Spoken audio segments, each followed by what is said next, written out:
What's up, ladies and gentlemen in the web? If you want to just hear the news, go to the timestamp below. If you want to hear the announcements, stay tuned for right now. I am now doing a podcast with Jay Wolf. You can find that on his channel, link in the description and top comment.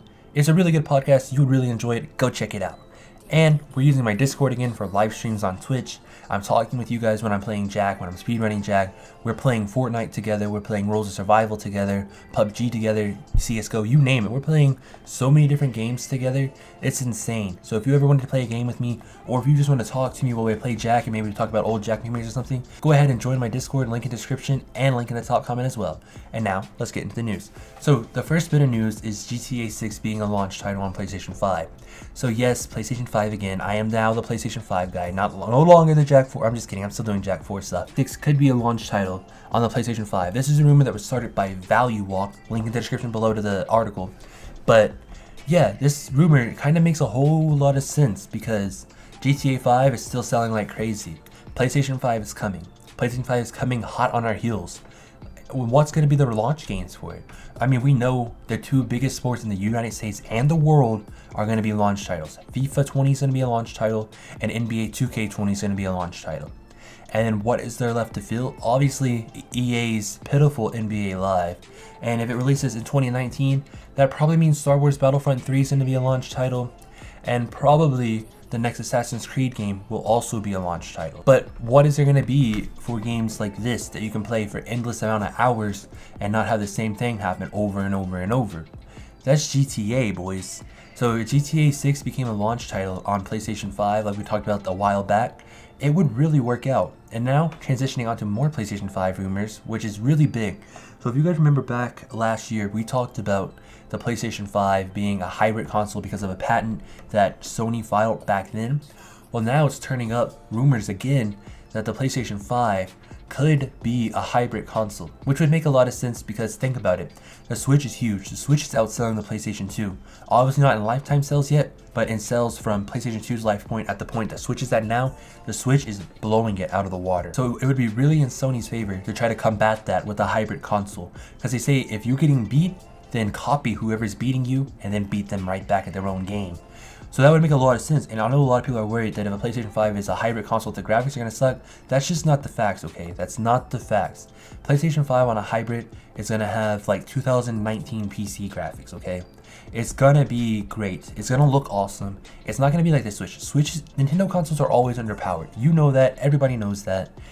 You know, they've always been that way.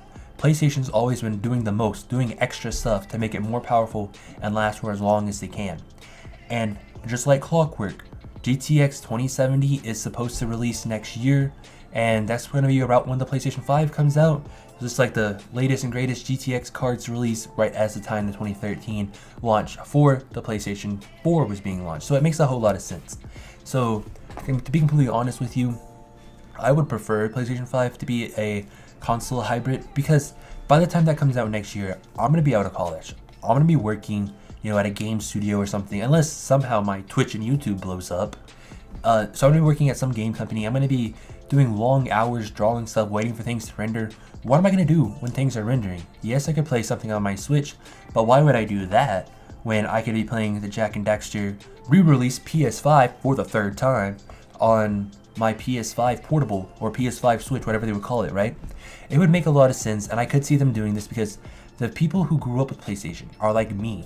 You know, we were born between 1995 and 2000. We are adults now. We are approaching prime time cumulative adult hours, okay? I'm 20 years old. If it releases next year, I'll be 22 when it releases. If it releases next year. So that is exciting, but I do see them doing that. And now onto the biggest news we have today. THQ bought back Saints Row and Red Faction Guerrilla. As you guys all know, you probably knew that for a while now, but that's not the news. The news is all these old games by THQ is getting remastered. Remember Nicktoons Unite? Remember SpongeBob SquarePants Battle for Bikini Bottom? The Danny Phantom games? All the old TAC games? Those games are all getting remastered for the PlayStation 4, Xbox One, PC, and I believe Nintendo Switch. But those games, the Nintendo games, mean nothing to me compared to what they announced yesterday. Yesterday they announced Red Faction Guerrilla is getting remastered, and that blew my mind. Red Faction Guerrilla was one of the first games I got on PlayStation 3.